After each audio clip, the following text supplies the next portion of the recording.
Hey everyone and welcome back to another video. In this video, I'm going to show you how to enable Face ID on the Acorns app. Now this video is going to be particularly useful for individuals. Let's say that you want to go ahead and enable Face ID login just so that it's easier for you to log into the Acorns app.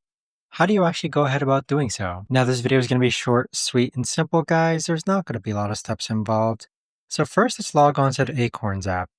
Next, click on your profile icon on the upper right hand corner.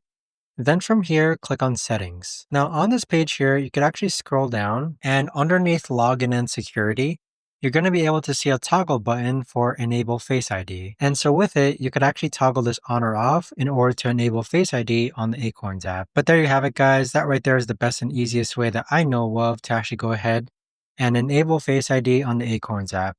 If you guys know of a better or easier way to actually do this, let me know in the comments down below. I would love to know.